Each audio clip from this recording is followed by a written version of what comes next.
Dr. Susan Jamieson from Hong Kong. She is an MD and integrative medicine specialist. So I would want a detailed introduction from one of my colleagues, Susan Jamieson, madam, to be present here physically with all of us today throughout the program. It's such a joy to see you here in our platform for the first time.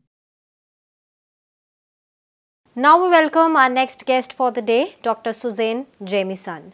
Harvard trainer Dr. Susan Jamieson is a specialist in integrative and functional medicine with over 25 years of experience running her own integrative group practice in Hong Kong, combining the very best of Western and Eastern therapies.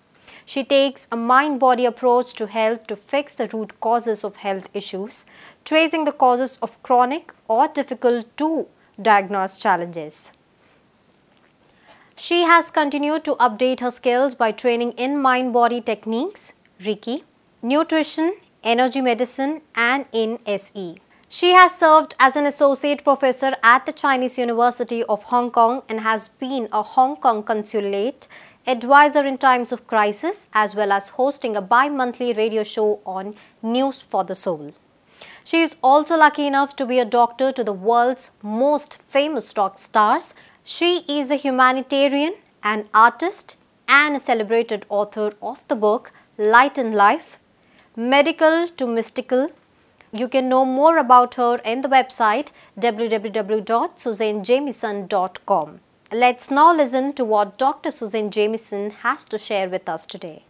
The consciousness in healing.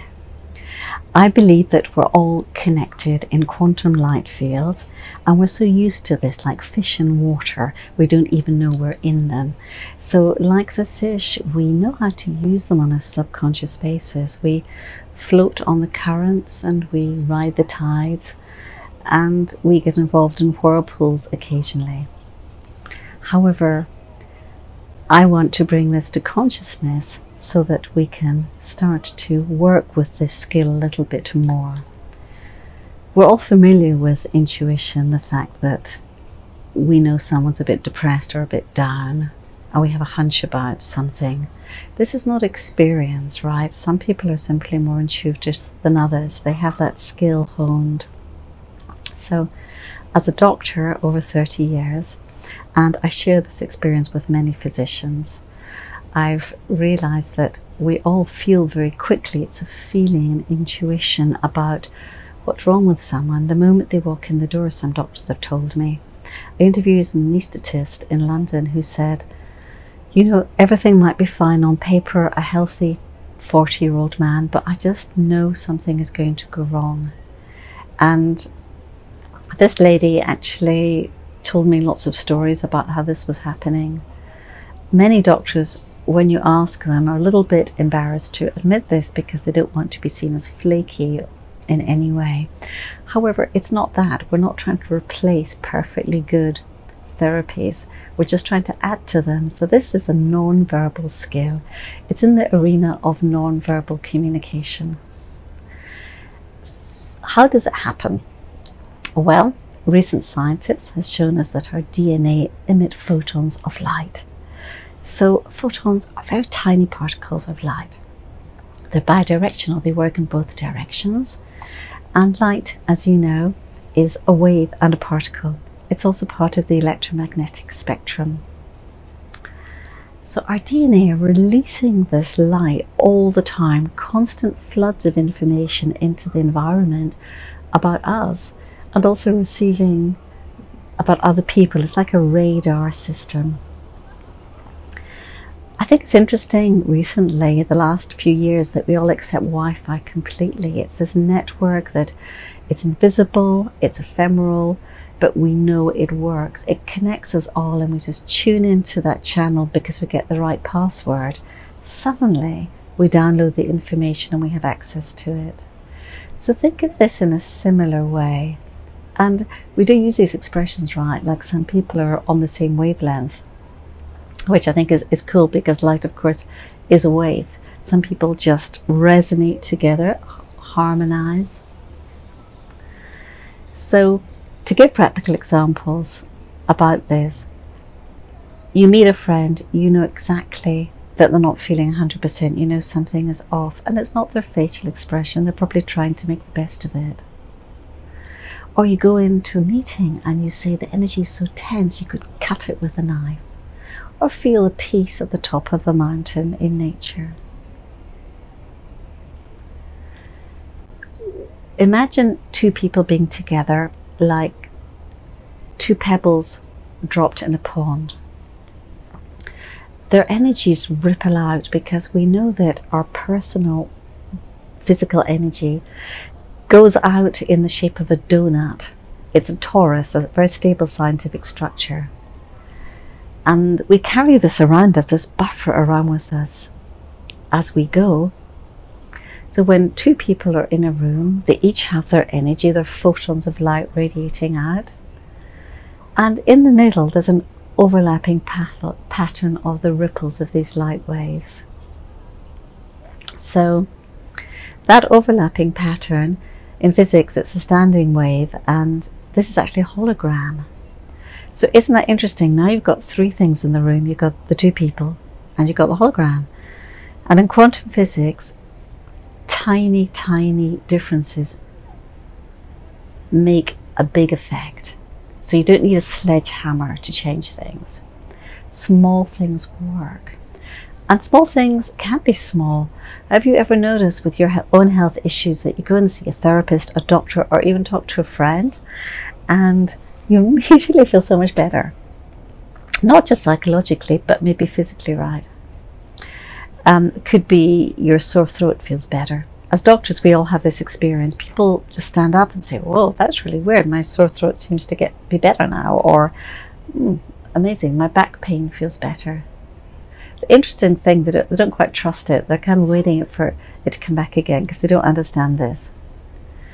Maybe psychosomatic, but it doesn't really matter, does it? Because what we think is real.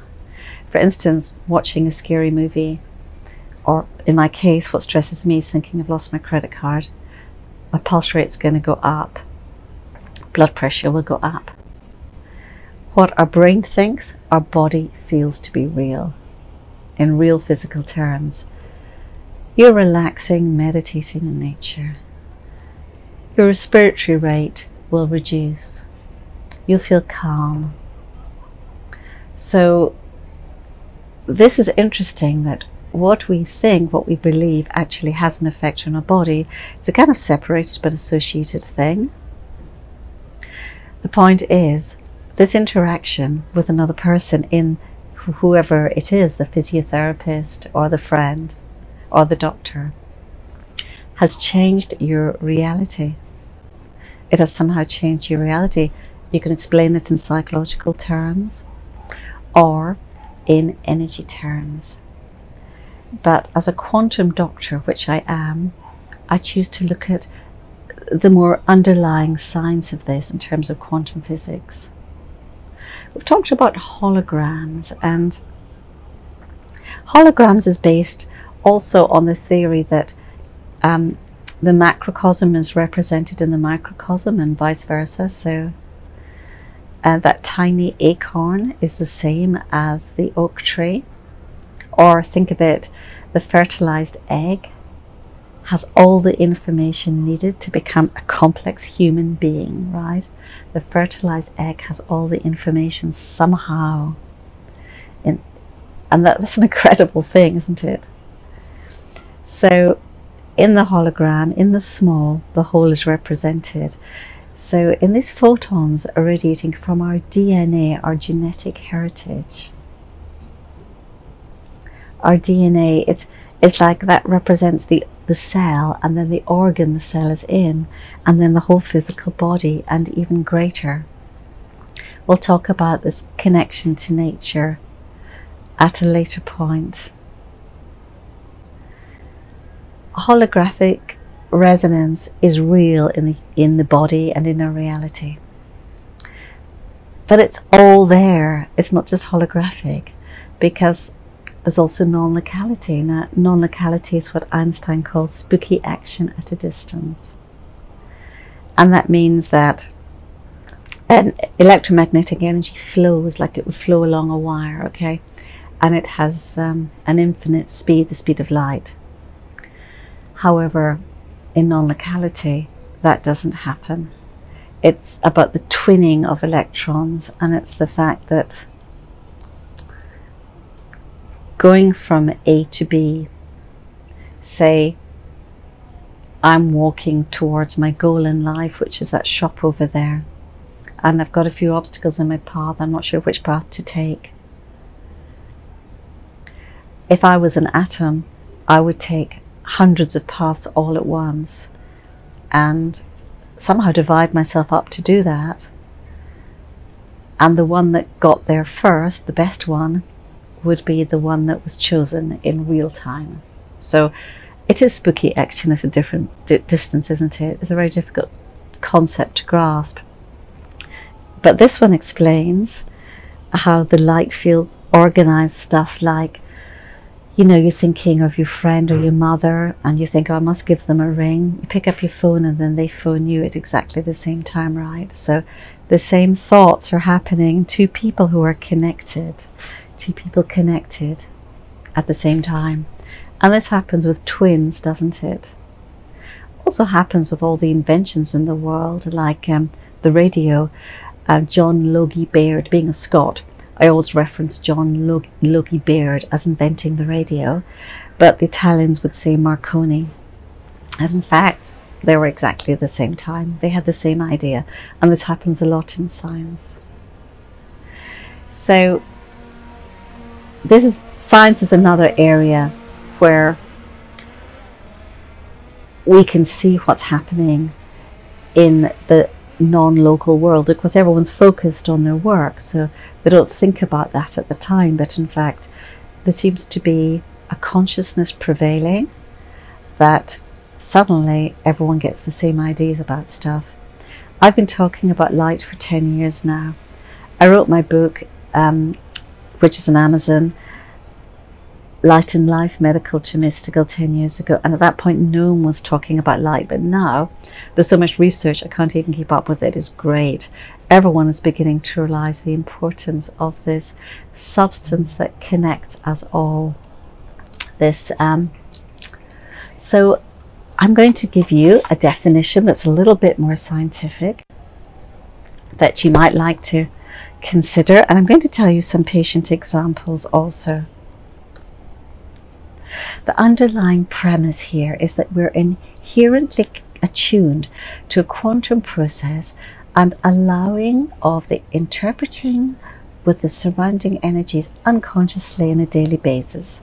The scientific and biological basis of this is that our bodies are regulated by and communicate through a light network on a DNA, cellular and enzyme basis. Now, there is a lot more we're going to talk about in a minute about the cells and the enzymes. We need to understand and consciously work with these energies, accepting the interconnectedness of our physical and non-physical beings and the resonances that can develop. In former ages, physicians recognized our true wholeness and healing could only be reached through embracing our own wholeness and knowledge of the innate interconnectedness of all things. We connect with each other in ways that we can't even understand sometimes, in bizarre ways, but this is the mindfulness aspect, because I can tell you now it's through presence. Presence is a big attribute, being completely present in the moment, completely with that person in their pain. Now that is compassion, right? So compassion actually means calm with passion, with pain, being with that person in their pain. Not thinking, you know, as doctors are trained to do, of your list of diagnoses, but being in tune with your own intuition. So I'm going to tell you a story that is pretty interesting.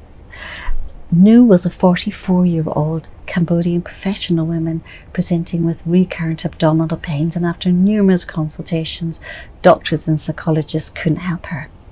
As a new patient, I started off with routine history taking, normal doctor stuff.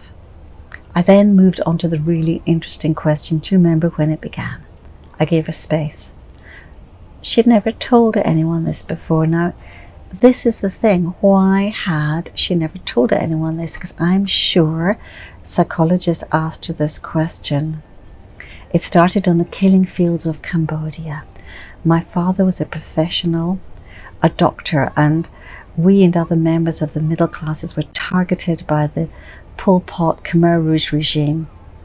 They killed millions of people at this time in Cambodia, and they regimented professionals. So one night everyone in our village was rounded up, all the possessions we could carry, and were told to get out.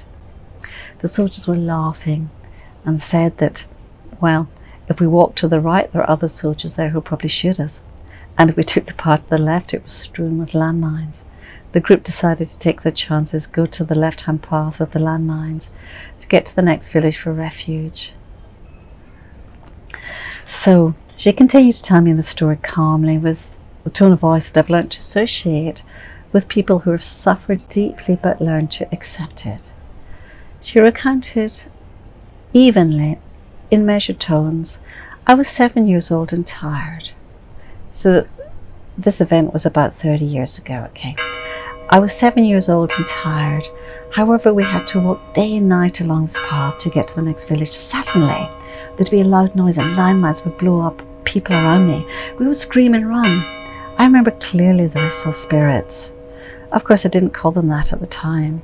I noticed that after people had been blown up, they would still somehow be there. In fact, the world of the dead appeared to be more real than the world of the living.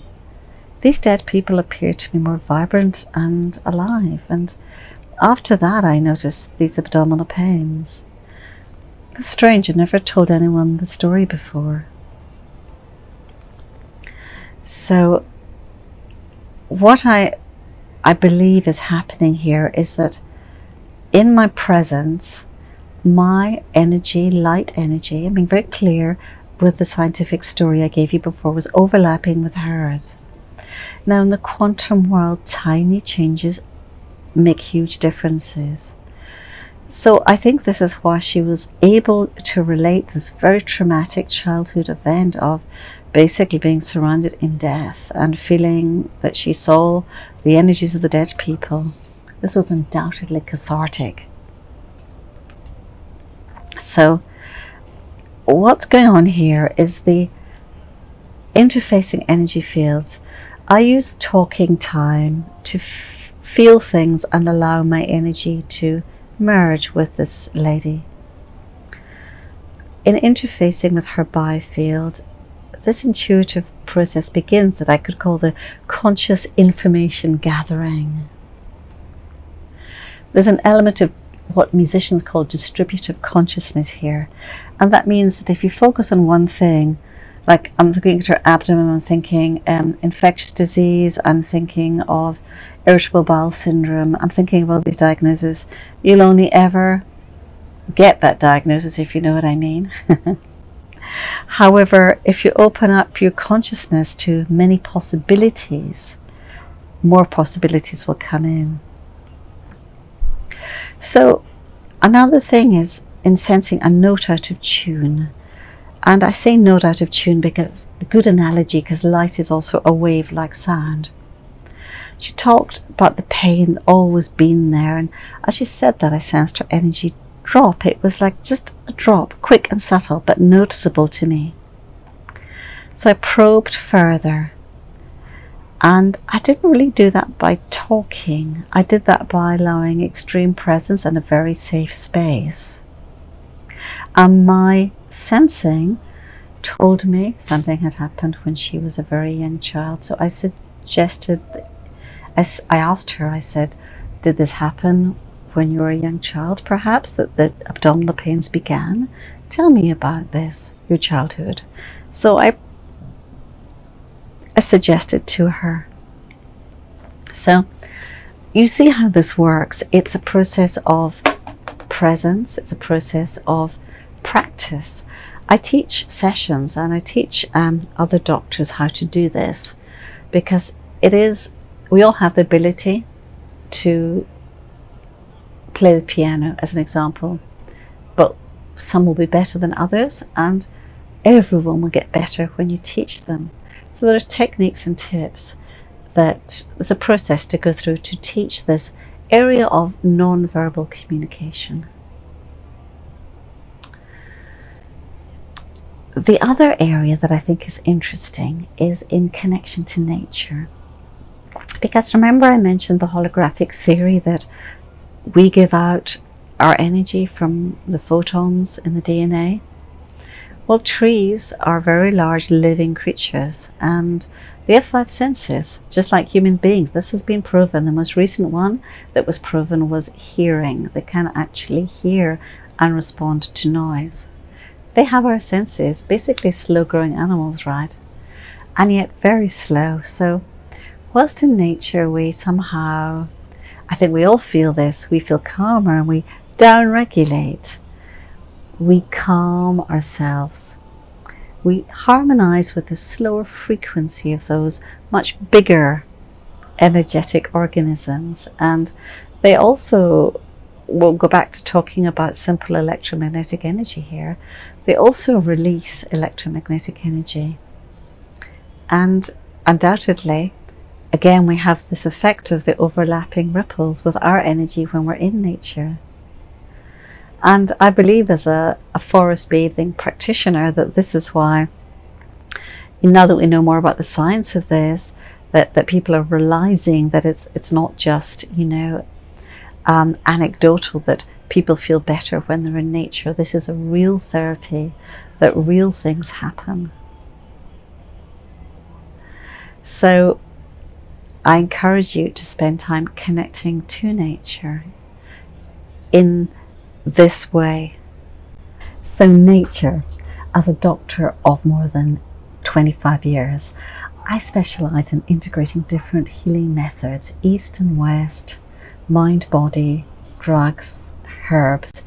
And in former ages, physicians recognized that true wholeness and healing could only be reached through embracing our own wholeness and knowledge of the innate interconnectedness of all things. So thousands of years ago, indigenous societies recognized we needed connection to the earth and the sun and those forces outside of our control. They embraced the concept and respected their environment and the planet, fully realizing that their dependence on it was so vital for their sustenance and survival. So unlike us, who kind of try and control it and will control nature, they try to work with nature more and in a very holistic way. So this is one of the bases of forest therapy. The Japanese call it Shinrin Yoku, and the Japanese and Koreans have really done tons of research in this area, and they found that trees even produce chemicals that boost our immune system. After 4 hours in a forest, our immune system is boosted for a day. I mean, this is huge. This is a huge scientific thing. It's all very well feeling just relaxed, but this is a big thing, right? So going into nature is more than having a meditation in nature. It's really connecting, as I've said, to the very healing frequencies. Because at the end of the day, all our healing comes from the earth anyway, right? Those drugs that we produce come from the earth. Obviously the herbs do. And so it makes sense to connect to Mother Nature and this source of abundance as much as we can, and it's free. So ancient man didn't have our benefits of modern chemistry, of all the x-rays, the MRIs, all our scientific knowledge, right? All they had was their own bodies and their innate abilities to use the energy of the bodies to connect for their own healing and their own benefit. It's wonderful we have so many modern tools, but we really don't want to throw out the baby with the bathwater, right? We want to maintain all those, all that knowledge that they had, that's for sure.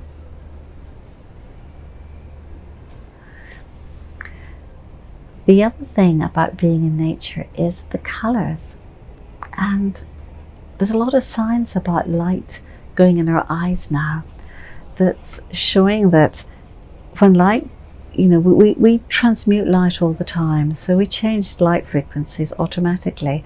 Electromagnetic light goes into our eyes, in the back of our eyeball, in the retinal cells, retina, cones and the rods. We convert that electromagnetic light energy into chemical energy, and then in the optic nerve it goes back into electrical energy to the brain. But not all of this is used in vision. Light energy also goes in 4 different pathways to the emotional centers of the brain, the superior colliculus, the limbic system, even the brainstem, which is involved in our parasympathetic nervous system, the calming nervous system. So 4 different pathways, light goes through the eyes to the emotional centers of the brain. And we know that light frequencies do different things in our bodies. So we're very much attuned to the vibrational energy of light. Remember, nature is generally green, and did you think it's interesting that green is the color in the chakra system of the heart? It's right in the, first of all, it's right in the middle scientifically of the electromagnetic spectrum. It's right in the middle, it's balanced. Secondly, it is the color of the heart chakra, and that's the color that's going in our eyes in nature, which I think is just another interesting factor. So I was going to talk about beings of vibrational frequency, because Albert Szent-Györgyi, who is a Hungarian biochemist, won the Nobel Prize in the 40s for his discoveries about vitamin C. He discovered vitamin C. And also, he discovered that enzyme systems in our body were sensitive to color. Colors were the signals, the triggers, the messengers for the enzymes. And not only that, but enzymes were sensitive to one color over another by factors of hundreds. So, in other words, one frequency of light over another, right? So, we are attuned in so many ways to light. Through our eyes and vision, our enzyme systems, the nitrous oxide that the Nobel Prize was won about 10 years ago for this discovery, that when we're sunbathing, not only do we get vitamin D, of course, which is so important for almost everything in the body, but the blood vessels actually relax, and we get nitrous oxide produced, which reduces blood pressure and is very good for the heart and the vascular system. So there's so many physical effects, it's not true. And then there's eating and all the antioxidants that are in our food, right? There's the red of tomato skin, and the goodness is always in the color, in the frequency of the color. So the lycopene in tomato is the thing that prevents prostate cancer, as an example. The purple anthocyanins in grapes and in aubergine eggplants are the antioxidants. The orange of beta carotene in carrots contains the lutein, which is good for our eyes. It's all in the color. So there's this whole science of light that I write about in my book, and also I teach how to interface with these light fields in my area, which is the therapy area. I'd love to see you there and interact on social media. Instagram is Dr. Susan Jamieson. Facebook is Light Doctor, and my website is susanjamieson.com. Susan Jamieson, we would like to hear you. Thank you. I am free to talk. Well, it's such a pleasure to be invited here. Thank you so much. And I'm learning so much from all your words of wisdom. So my background as a physician, I'm obviously very concerned about well-being, and my mission is to teach people about light and how we are beings of light and well-being through consciousness, energy, and light. And as Patriji has just said, there has to be a science of well-being, because we're in the millennia of science. So I'm I'm quite deeply into that. As you'll see from my talk, I explain to people how we're all interconnected in this shimmering web of light. And I talk about quantum phenomena, holographic resonance, non-locality, all these scientific theories that people can grasp onto and have an understanding of. I also talk about the body as being made of light. Our genetic heritage, our DNA emit photons of light. And this is, well, it's our genetic heritage. That's what it is. I mean, the DNA. We are beings of light. We radiate, we emit light. So obviously, we are interconnected, and I teach oneness and non-duality. And this is perhaps meaningless to people until you start really explaining it in terms that they can understand, so I attempt to do this. I'm very connected to nature, as nature is, of course, an extension of ourselves, and we are Mother Earth. We're not just creatures standing on it. So, as a forest bathing therapist, I also talk about how connection to nature will lead to well-being, wellness. And more than this, physicians of ancient times knew that healing was wholeness. And in wholeness, we accept our interconnectedness to the natural environment, to the sun, to the earth, forces of nature. Also, something I have not mentioned in my presentation, which is coming later, is what Christians would call the Holy Spirit. I don't know, maybe in Hindu this is prana or some energy of essential energy that is slightly different, let's say. And I talk about accessing this energy. And this is like a further teaching, I believe, how to be grace. Is one word I would use for it. So I know all spiritual traditions have words for this, but how to be in that grace, in a state of enlightenment, and how this will lead to healing, and healing being wholeness.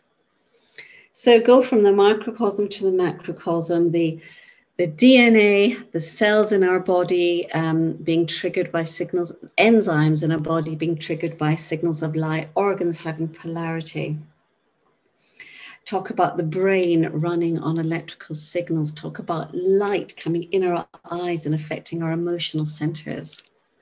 Our holographic resonance, we walk around in this, Merkaba, or we walk around in the light, in this boat, this vehicle of light that is our extended body. And this is real science. So I'm very clear on this when I talk to people. It's real science, and it's something, as you've pointed out, in which there are tools to access it. And I think all the teachers here are talking about that. Being a physician, I'm especially interested in helping other physicians, medical doctors, with what we call nonverbal communication. So I teach doctors courses on, let's call it intuition, or having a special sense of what is wrong with a patient, what we can do to help them. When I say what is wrong, I really mean what the root core is, which, as Patriji commented in the first few minutes of his talk, is always up here, always. Although sometimes it really doesn't seem to be, right? But it actually is, and that's in no way to blame or judge people for having some ghastly ailment. Compassion is a core part of my teachings. Compassion is being within pain, and it's if you're present, if you're at one in consciousness with people, that is compassion, actually. So there's so much to teach, so much to say, and so much also I feel to learn from. And I've had very good reminders already about how I can improve my personal practice. So much looking forward to presenting to you guys later today in a couple of hours or something. And I have a 10-minute question time also. I want to thank you all so much. It's been a delight to be here and present with you today. Thank you, everybody. Thank you, ma'am. Jamieson ji. We are all so very happy. Thank you, Dr. Susan Jamieson, for such a wonderful video and great knowledge, ranging on so many things, including quantum physics. So after having heard your video, I feel that every doctor has to learn quantum physics. Every doctor has to get grounded in soul science. Thank you. Thank you very much. That's so wonderful. Madam, I just have a personal question. How have you got connected to spirituality or spiritual science? Because you are a specialized doctor. And then how did you come to spirituality? Well, actually, I think through my connection to nature as a child, nature and animals, I was quite often in altered states. I was introduced to yoga when I was about aged 8. Can you believe it? In a very small way. And it's not that I practiced it, but I was introduced to it. And also in Hong Kong, meditation. So meditating for 25 years. So all those things, you know, make it up. And I've also studied a lot of different types of things, like, you know, and experiential generally. Sorry, long answer to short question. Susan, madam, we have a question from the live chat for you. Okay. It is asked by Idris. He is asking, what is important medicine or mind-body connect treatment and why? Important medicine, I think they're suggesting something oral, like a tablet or something. I'm not quite sure what the word medicine means in this context. So what he exactly meant is he's asking about what is a mind-body treatment. What's a good mind-body treatment? Oh, right. Okay. Well, I mean, I think you guys know a lot about meditation and yoga already, right? So I'm not going to go into that because that's a big cornerstone. I believe in somatic therapy. So I very much believe, you know, I think being on your body. So thousands of years ago, I mean, men were very intellectual, into meditation, etc. And women were very much into dancing, singing, embodying their spirits and their soul. So I'm very somatic. So I do think there's perhaps a small difference in the sexes. Hate to be sexist there, in the paths that one could have. But I believe in going through the body. Okay, got that. Thank you for that answer, madam. Well, I mean, it could be singing, it could be dance, it could be yoga, right? I mean, asanas is what I mean by that. So I think it's too easy to intellectualize constantly, which is, you know, and we know a lot of people tend to do that and come up with the most amazing theories that just come from the mind and the ego. And I don't know if that's such a good thing. So it's really good to stick to the body. And of course, the breath is a huge part of that. The asanas, the meditation, but also movement. Movement is sacred. Movement of all type. Okay, thank you. What is the importance of silence and stillness? Well, probably extremely important. Something I'm not particularly good at, actually. But yes, I think, I mean, I once spent almost 24 hours in silence and I was bursting with creativity. I couldn't believe it, but I've never actually managed to achieve that since. And I'm sure it's extremely important. I mean, stillness is stillness, to be honest. I think anyone who meditates can manage stillness. And we all know that it's in those moments that grace descends. I mean, I have moments when I'm consulting that there is this spiritual thing, and all healers have had this experience that I can only think is grace. And it definitely descends. And it's like a mist enveloping. And in that mist, there's extreme stillness. I can kind of switch it on because if I choose. But healing will occur. And in that time, you know that healing has occurred. instantly. So this is an area I'm very interested in doing more research in. I mean, it's all very well having practical experience of things, but one needs to communicate that, right? I want Dr. Arjun to ask a question. He's also one of our co-speakers. Hello, Dr. Hello, Susan. So it was really interesting talk, and I enjoyed it a lot. I have a few questions which I thought maybe you're the right person to answer. Has there been any study regarding the use of internet, mobile phones on the holographic electrical activity in a measurable way and its influence on the disease? Has there been, because consistently using these devices can definitely alter the electrical signals of the regular cells? Totally, yes. I mean, there are so many, it is not true, and that's just on 3G, forget 5G. Okay, under my website, you'll see, and I put it under core wisdom, I believe it to be so important. It's under core wisdom, electromagnetic stress. So very briefly, I mean, we're holding majorly powerful computers to our brain, aren't we? That's what we're doing, really. And well, WHO already classified them as being class 2B carcinogens. That was 10 years ago, and they really should be elevated up there.